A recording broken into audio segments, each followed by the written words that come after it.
pessoal, tudo bem? Eu comecei a ministrar as aulas aqui, tá? Da aula 1 até a aula 4, de redação voltada para o Enem. Eu comecei, estava de dia, agora está de noite, a imagem está mais escura, tá? Eu me apresentei já, mas eu vou me apresentar novamente aos que não viram os vídeos anteriores. Meu nome é Letícia, eu sou aluna do Instituto Federal de São Paulo, em licenciatura em letras. Eu ministrei o curso de redação ofertado pelo Centro de Línguas de lá, durante 2 semestres, e eu tenho uma experiência com a redação do Enem, tá?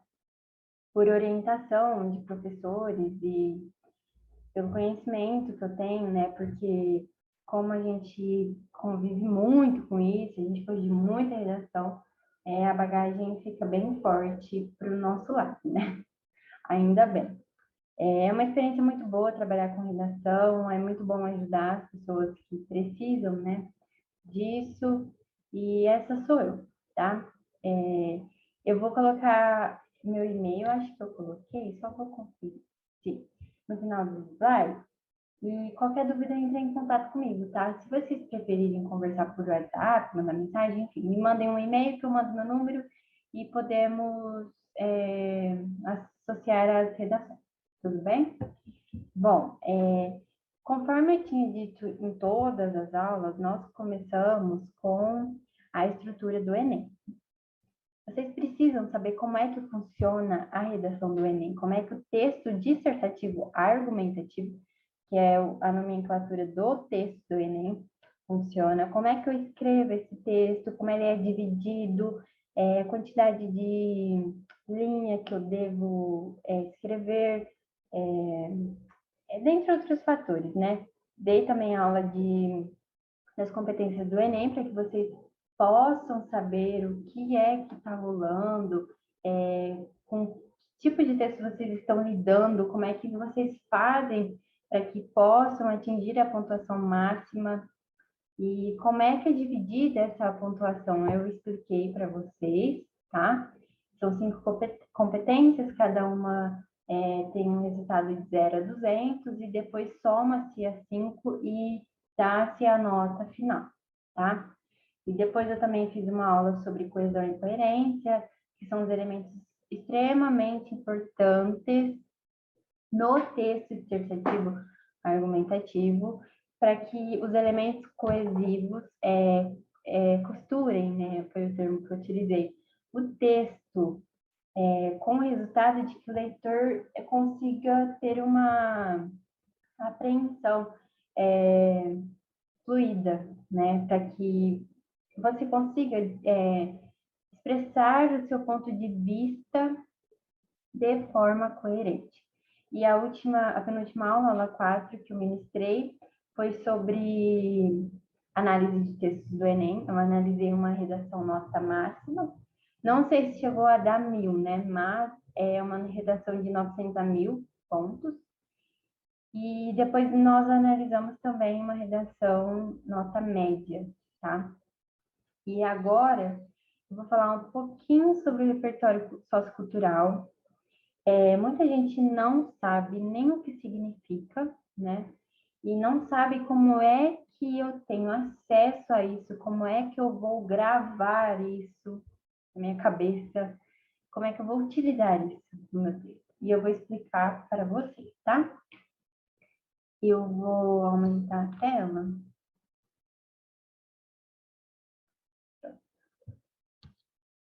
Bom, deixa eu tirar meu rosto aqui, me atrapalha um pouco. O que é repertório sociocultural e qual a sua importância? O repertório sociocultural, para quem vê de uma forma mais geral, é uma ferramenta que vai contribuir bastante para a sua vida social, para o seu dia a dia. Além de contribuir para a redação do Enem, o repertório cultural contribui para a sua vida, para que você deixe de ser um sujeito alienado, para que você comece a ter a percepção de mundo, para você observar como os fatos funcionam, como as coisas funcionam, né? Eu vou relatar agora um dado pessoal. Eu me lembro quando eu li Admirável Mundo Novo. Eu tomei um susto, porque, assim, tudo que eu estava lendo, eu estava conseguindo relacionar com a sociedade, com o mundo em que eu vivo, né? E eu fiquei extremamente confusa. Eu falei, gente, é assim que funciona, não dá para entender, né? E ninguém explica isso para a gente. A gente tem que procurar, ler, entender, relacionar e compreender, para que nós deixamos de ser sujeitos alienados, né? Para que tenhamos consciência do que estamos vivendo, certo? Uma pessoa que tem um repertório sociocultural rico é uma pessoa que geralmente tem muitos assuntos para manter uma conversa e que consegue entender um pouco sobre tudo. Geralmente essa pessoa, né, que tem o repertório sociocultural rico, ela tem muito acesso à cultura, né? Ou, consequentemente, é uma pessoa que luta também pelos seus direitos e que gosta de procurar sobre conhecimento, sobre leitura, sobre os filmes, etc. Tem esses dois extremos, né? Quem tem acesso e quem procura. Eu sou a quem procura, né? Desde sempre. E é de extrema importância observar esse repertório cultural, demonstrar esse repertório cultural na redação, porque isso vai comprovar a sua opinião diante daquele texto. Qual é a sua opinião? Qual é a tese do seu texto? Né? Eu falei muito sobre a tese, a sua opinião sobre o texto. Então, qual que é a sua opinião? Como é que você comprova isso? Comprovando isso, né, é o seu repertório cultural. Seja ele vindo de livro, filme, série, reportagem, citações filosóficas, isso é o repertório cultural, tá?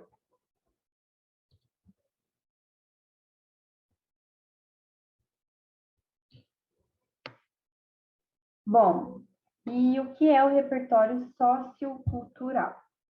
Em resumo, o repertório sociocultural, conhecimento sobre várias áreas que vão desde matérias como história, filosofia, até amenidades como filmes e séries. É muito importante a gente saber sobre a história, né? História da humanidade, história da criação do mundo, enfim, evolução. E filosofia também é extremamente importante.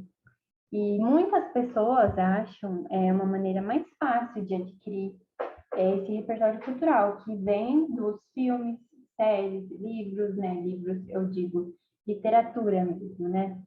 E, às vezes, o acesso impede que a pessoa consiga, né? Porque um livro hoje é muito mais caro do que você conseguir assistir um filme, né? Então, por conta dessa discrepância, não há o acesso geral a todas as áreas do conhecimento que nós presenciamos, né, vivemos. É basicamente conhecimento que você acumulou ao longo da vida através de experiências individuais. Mas esse conhecimento não se restringe ao conhecimento que adquirimos, perdão, na escola, ele é bem mais amplo. Ele vai muito além do que a matéria ensinada na escola. A história, a filosofia, a geografia são de extrema importância, sociologia também, né? Mas ele não fica preso somente a isso. Muitas coisas estão ligadas também, né, à história, mas nós temos que procurar em outras áreas também esse repertório sociocultural. Por exemplo, o repertório sociocultural pode envolver uma série de TV muito famosa com um estilo de música. Muitos alunos escrevem textos de música, porque assim, gente, o que reflete na sociedade pode ser considerado como repertório cultural na redação. Se a música problematiza um assunto, ela pode ser colocada no repertório cultural. Você deve citar o músico, né, que criou aquela música e tudo mais, e pronto, você consegue desenvolver a partir disso, certo? Também uma série de TV, você pode citar o nome da série e explicar por que aquilo se relaciona com o seu ponto de vista, por que tem sentido com o tema, com a tese que foi escolhida, tá? Ou seja, para ter um repertório sociocultural rico, você precisa sempre estar atento e interessado em aprender. É um conceito bem amplo esse, né? Estar atento e interessado. Eu peguei esse material em um site que eu vou disponibilizar no último slide, tá? Como eu já disse, muita gente não tem acesso e muitos alunos, né, vestibulandos, estudam, trabalham e eles não conseguem aumentar esse repertório cultural por conta da falta de tempo, a falta de acesso, falta de informação. E não dá para culpabilizar, assim, a pessoa, porque nós somos seres humanos, né? Nossa vida vai além de um texto. Então, às vezes, a gente tem que observar também que há uma defasagem assim, nas competências do Enem por conta disso, né? Parece assim que não é suficiente você só saber estrutura, você tem que saber muito mais do que isso. Por isso que muitas vezes os alunos de escolas, na maioria das vezes, né? Os alunos que vêm de escolas particulares, que têm um conhecimento amplo de várias áreas, eles conseguem passar na faculdade muito mais fácil do que os alunos de escola pública, né? Que são alunos de classe mais baixa. E isso interfere, né, no resultado da nota do Enem. E o ensino também interfere, o ensino público, tá? Eu disse isso em vários vídeos e é fato, é realidade. Eu sou aluna de escola pública desde sempre e eu falo isso por experiência própria. É muito complicado e a gente tem que rever muitos conceitos para que possamos alcançar o que se espera na educação brasileira, né? Bom, e qual que é a importância desse repertório cultural? Por que ele tem que existir, né? No meu texto. Bom, o repertório sociocultural é muito importante para diversas áreas de sua vida. Ele contribui de forma muito positiva para você. Confira como ele pode contribuir. Ajuda você a se socializar melhor com as pessoas, até porque quando você conversa com alguém, você consegue desenvolver, né, a linha de pensamento, você consegue argumentar, né, de forma coerente, a pessoa te entende, você entende a pessoa também. Ajuda você a entender melhor os assuntos da atualidade.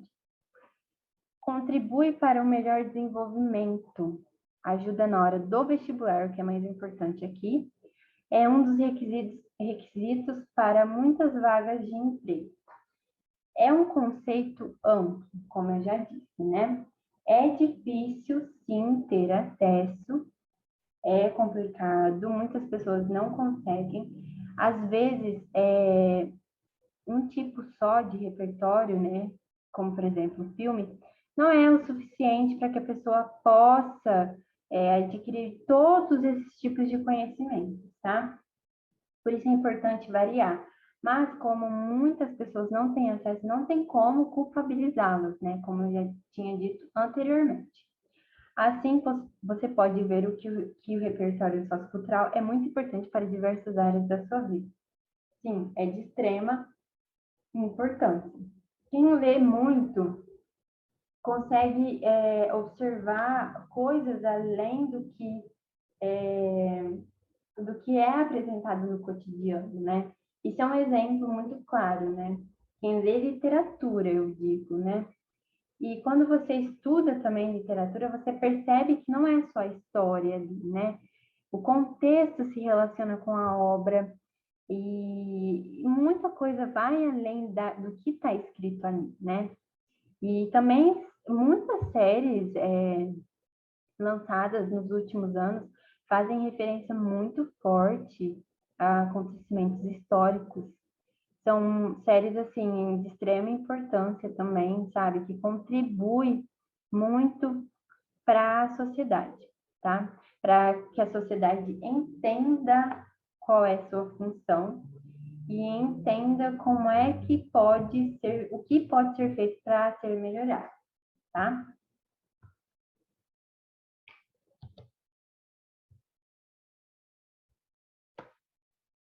Bom, ao fazer a redação do vestibular, você pode colocar em prática sua experiência, relacionando o tema a assuntos pertinentes que farão toda a diferença.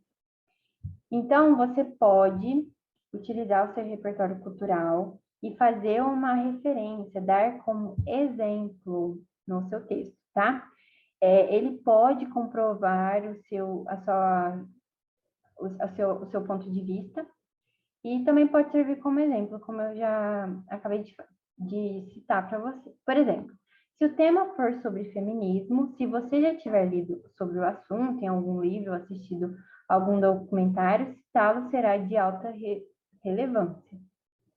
Como eu já tinha dito, se você souber quem escreveu, em que obra está, em que série está, qual filósofo citou, e se você lembra o contexto de fala, o contexto da história, você pode colocar sim, tá?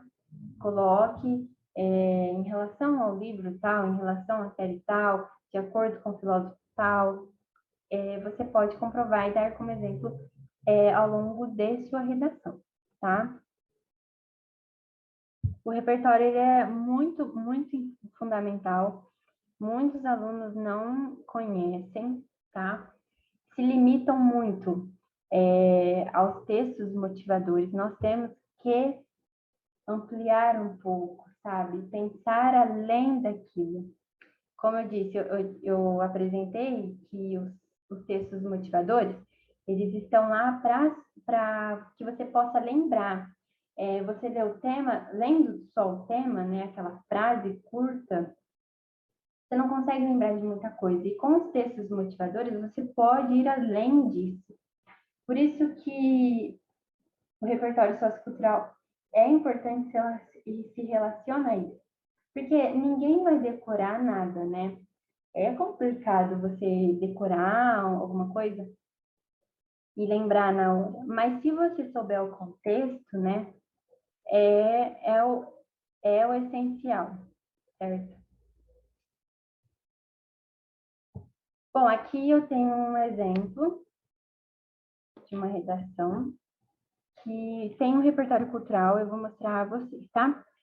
É uma conclusão.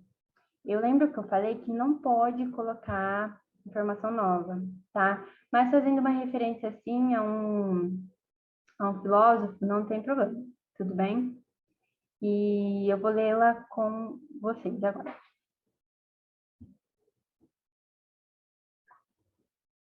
Infere-se, portanto, que assegurar a privacidade e a liberdade de escolha na internet é um grande desafio no Brasil. Sendo assim, o governo, olha, tópico frasal, né? Ele resumiu tudo o que ele quis dizer nessa oração, né? Nessa frase longa, pois ponto final. Sendo assim, o governo federal, quem, como instância máxima de administração executiva, deve atuar em favor da população, o que como? Através da criação de leis que proíbam a venda de dados dos usuários. Para quê? A fim de que empresas que utilizam essa prática sejam punidas e a privacidade dos usuários seja assegurada. Além disso, eu lembro na aula 4 que eu li uma conclusão, né? Que ela estava um pouco longa, mas eu falei que não tem problema, porque se tiver todos os elementos que constituem a proposta de intervenção, tá ok, tá bom? Além disso, a sociedade como conjunto de indivíduos que compartilham valores culturais e sociais deve atuar em conjunto e combater a manipulação e o controle de informações por meio de boicotes e campanhas, que é o como, né, por meio de boicotes e campanhas de mobilização para que os empresários sintam-se pressionados pela população e sejam obrigados a abandonar a prática.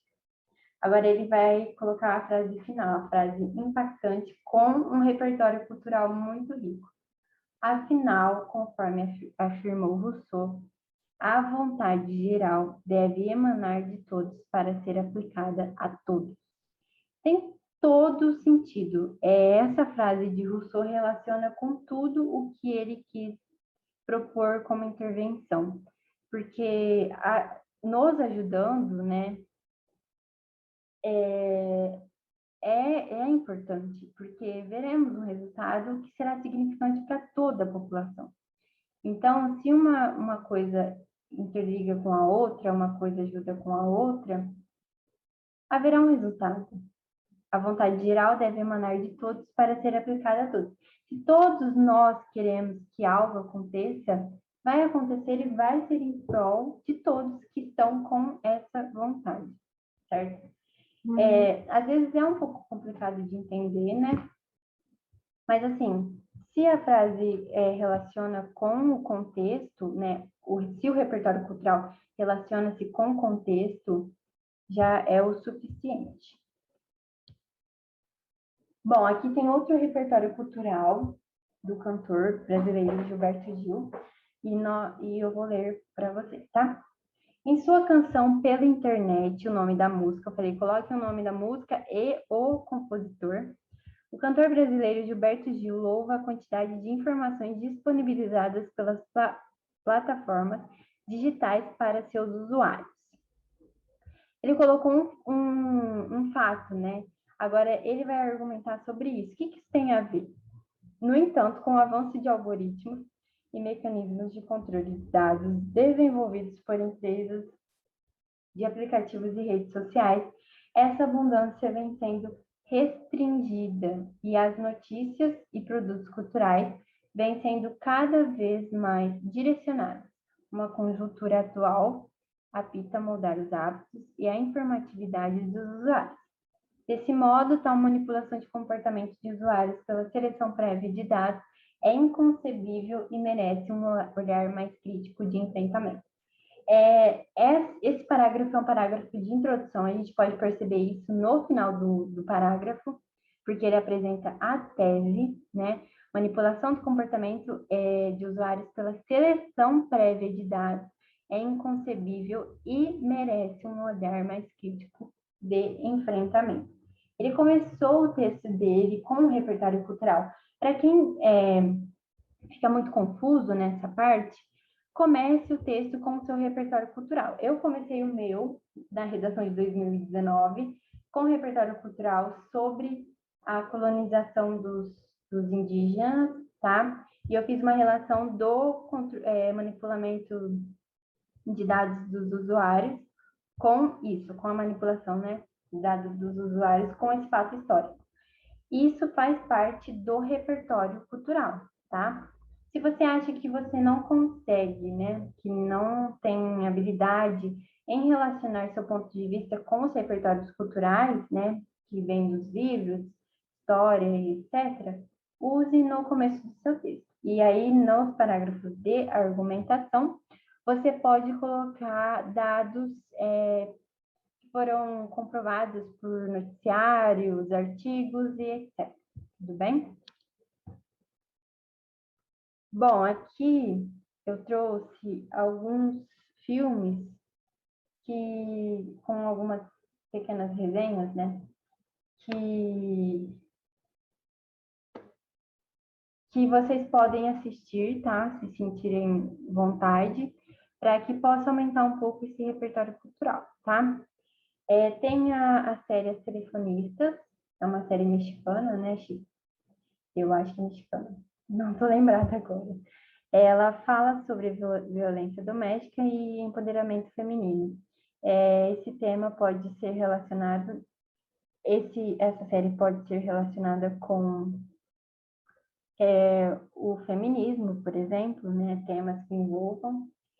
E eu vou ler aqui para vocês saberem o que acontece nela, tá? As telefonistas, Las Chicas del Cable, sei lá, né? Em espanhol, tá difícil.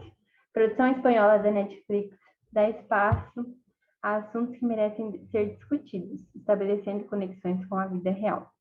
Uma empresa de telefonia cruza as histórias de Alba, Lídia, né, Marga, Carlota e Ângeles, mulheres com diferentes histórias de vida, mas que têm um ponto em comum: a busca pela liberdade. Empregadas da Companhia Telefônica Espanhola, é da Espanha, não é México. Elas buscam no trabalho independência e uma vida melhor, mas enfrentam uma série de problemas que ainda não são atuais, como violência doméstica, igualdade de gênero, direito ao voto, aborto e machismo. É uma série que foi pensada em um contexto histórico, né, já presenciado, e mostra como as mulheres, né, lutaram por isso, pelos seus direitos como cidadãs, né? E você pode, sim, relacioná-la com temas que envolvam violência doméstica, como aqui o exemplo, empoderamento feminino, machismo também. E é de extrema importância. Como eu disse, como eu já disse, não são só os livros, séries e filmes também mostram um olhar perante a sociedade, assim, bem significativo. Bom, aí tem essa série, a 13 Reasons Why, que aborda temas como depressão e suicídio. Eu vou ler com vocês agora.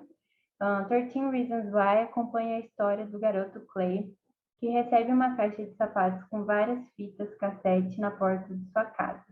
Ao ouvir as gravações, Clay descobre que elas são de sua falecida colega Hannah, por quem ele era apaixonado e que cometeu suicídio recentemente. Nas fitas que são enviadas com instruções para passar de um aluno a outro, Hannah explica os 13 motivos que levaram à decisão de se matar, sendo Clay um deles. Se alguém decidir quebrar a corrente, um outro conjunto das fitas será vazado para o público. Cada fita se dirige a uma pessoa específica em sua escola e detalha o envolvimento da mesma em seu suicídio. Essa série ela é bem pesada, né? E ela aborda, além da depressão e do suicídio, assuntos como bullying também, né? E podemos relacionar essas temáticas com a proposta de redação. Se a proposta estiver relacionada a isso, tudo bem, né? Não tem problema nenhum utilizá-las. Como eu disse, escrevam de onde veio a temática e expliquem, né, como é que isso se relaciona com o que você quer transmitir.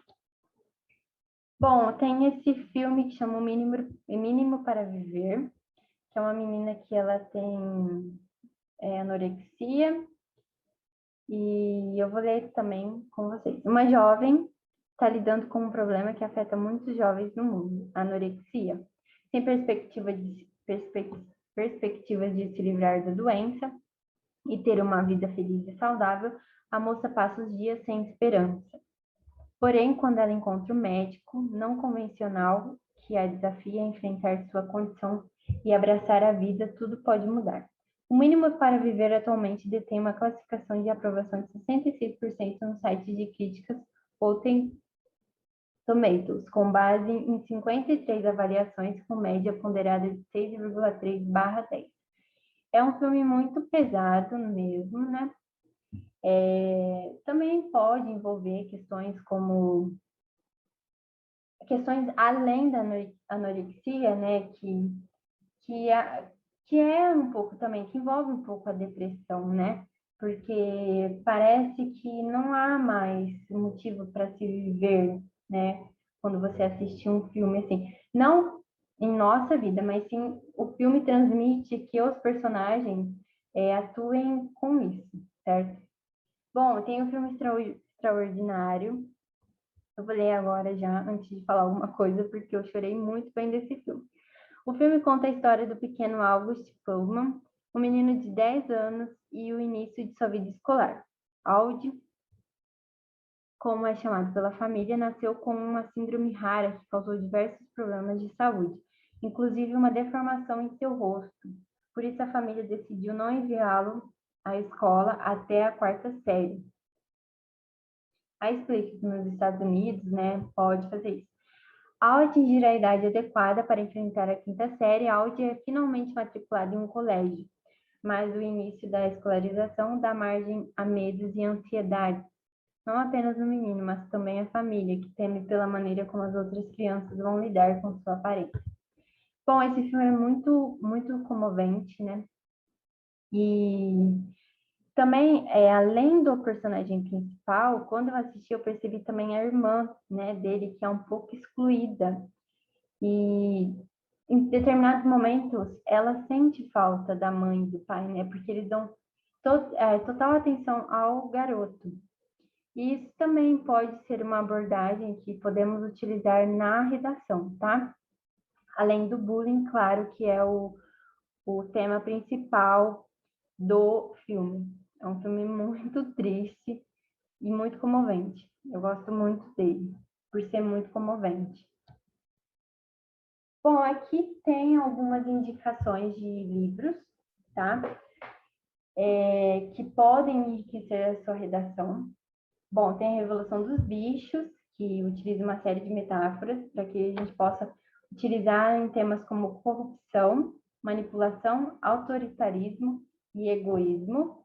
Esse livro é muito bom.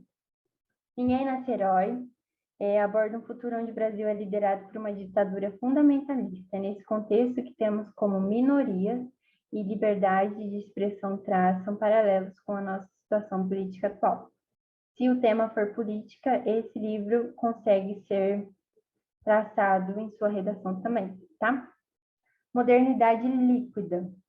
Aborda o conceito de modernidade líquida, que pretende explicar as transformações que o mundo passou a partir da Segunda Guerra Mundial até os dias atuais, ocasionando fracasso nas relações sociais. Eu nunca li esse texto, mas muita gente, esse livro, né?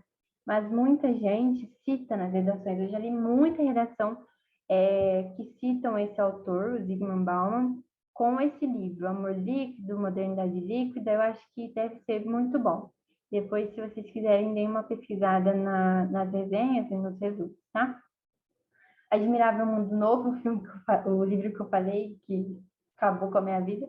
O livro narra a história de uma sociedade futurista, onde o Estado incentiva o comportamento que julga correto e controla os sentimentos humanos, induzindo as pessoas a se sentirem felizes e conformadas com o Estado autoritário. Uma sociedade futurista que a gente pode até relacionar com a nossa sociedade atual. Alguns conceitos, né? Casa Grande de Senzala. O maior clássico da sociologia brasileira retrata a compreensão histórica do Brasil, a miscigenação e a composição das três raças que formaram o nosso povo. Bom, além disso, eu coloquei outros livros aqui. O Extraordinário também tem um livro, tá? 1984 conta a história de um mundo distópico dominado por ditadores. Você pode usá-lo em qualquer tema que envolva os direitos da liberdade de expressão e privacidade no combate à censura. Esse livro é muito bom, muito pesado também, assim como Revolução do Admirável Mundo Novo. Eu achei bem pesado os dois. Mas, assim, é muito bom porque o olhar que a gente começa a ter depois da leitura é impressionante. Homem Invisível, em qualquer tema que envolva racismo e diferentes formas de preconceito. O extraordinário, como eu já tinha dito, né? O bullying, a inclusão social.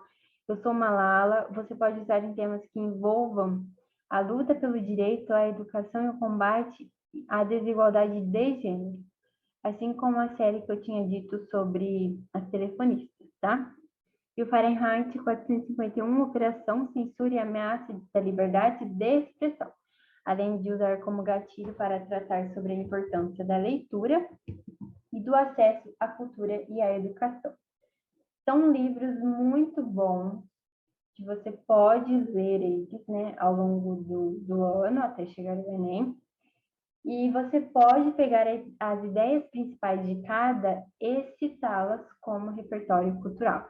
Lembrem-se de ideias centrais. Não precisa decorar o livro inteiro, não precisa decorar frases. Lembre-se da ideia central. Coloque o livro, o nome do autor, que você consegue fazer um repertório cultural muito bom. Bom, e aí, como é que eu faço para aumentar meu repertório cultural? É uma pergunta muito complexa, né? Você deve estar se perguntando como pode fazer para aumentar o seu repertório sociocultural. Pode parecer impossível, demorado demais, mas não é bem assim. Bom, dicas, né, que eu peguei no site. Leia constantemente. Uma ótima forma de aumentar o repertório é ler bastante. E quando falamos em leituras, estamos falando de diversos tipos de livros. Não se atenha apenas aos conteúdos do vestibular. Busque ler outros gêneros de livros. Como eu disse, literatura, né? Literatura portuguesa, literatura inglesa, italiana, também fazem parte desse repertório e nós podemos também colocá-las em prática, tá? Além disso, procure ler um pouco de autores renomados, atuais ou não. Eles ajudarão a contribuir para melhorar seu português e sua capacidade de interpretação de texto, além de ajudar você a se distrair um pouco mais. É muito bom também, né, você ler, ter o hábito de leitura para distração, né? Assim como você ver uma série para distração, né? Então, praticando que nós conseguimos alcançar o que é quase impossível para nós. Porque para mim ler era uma tortura. Hoje eu não vivo sem. Eu amo ler, sempre tem que ter um livro e foi insistindo e praticando que eu cheguei sempre no lugar que eu sempre almejei. Bom, uma forma de adquirir um repertório sociocultural vasto é assistir a séries, filmes, documentários. Muito bom ver séries que apresentam a contextualização, né, do momento histórico presenciado, filmes também, documentários excelentes, tá? Com esse costume, você conseguirá entender de alguns assuntos atuais ou não. As plataformas de streaming, como Netflix e Amazon Prime, facilitam muito esse processo, tá? Quem tem acesso, muito bom. Faça pesquisas. Ouviu alguém falar sobre algum assunto que não conhece? Faça uma pesquisa rápida para entender um pouco mais sobre ele. Isso vai ajudar a aumentar o seu repertório cultural. Sim, com certeza. Se você tiver tempo e disposição, você consegue sim fazer essas pesquisas, anotações, para que esse repertório aumente, tá? Saia da zona de conforto. Nós apresentamos ainda mais quando estamos fora da nossa zona de conforto. Ao conhecer e vivenciar coisas novas, você aprenderá bastante e terá contato com muitas novidades. Bom, aqui tem uma frase do Albert Camus. Sem a cultura e a liberdade relativa que ela pressupõe, a sociedade, por mais perfeita que seja, não passa de uma selva. É por isso que toda criação autêntica é um dom para o futuro. É por isso que toda criação autêntica é um dom para o futuro. Então, gente, por mais que seja difícil, né, ter acesso à cultura, conseguir isso, é fundamental para que nós saímos de nossas zonas de conforto. A ampliação de visão de mundo é relativamente forte depois que você começa a observar as outras coisas que existem no mundo, certo? Bom, é importante carregar consigo uma bagagem cultural, seja ela vinda de livros, filmes, séries, como eu tinha dito. É importante na hora do vestibular, você pode colocar a sua bagagem, o que você conseguiu compreender, absorver ao longo dos anos. Isso é muito, muito, muito bom. Bom, aqui eu deixo uma atividade. Escreva um exemplo de um parágrafo de argumentação com o repertório cultural que você domina. Então, pense em um tema, tema livre, tá? E escreva um parágrafo de argumentação com a sua opinião, seu ponto de vista e que comprove com o repertório cultural. Se você tiver muita dificuldade, pode escrever a introdução, como eu tinha dito, tá? Eu deixo aqui meu e-mail para correção dessa atividade. Se você fizer, me mande, tá? Que eu posso corrigir. E, por enquanto, é isso. Aqui é o site que eu peguei os slides, tá? O conteúdo dos slides. Muito obrigada por você que participou das aulas e dessa aula. Chegou até aqui. Qualquer dúvida, me mande um e-mail, que eu posso te ajudar. E espero que você se dê muito bem na redação do Enem, tá? E que, com o passar do tempo, você a domine ainda mais. cada vez mais. Um beijo e muito obrigada, viu? Por estar aqui mais uma aula.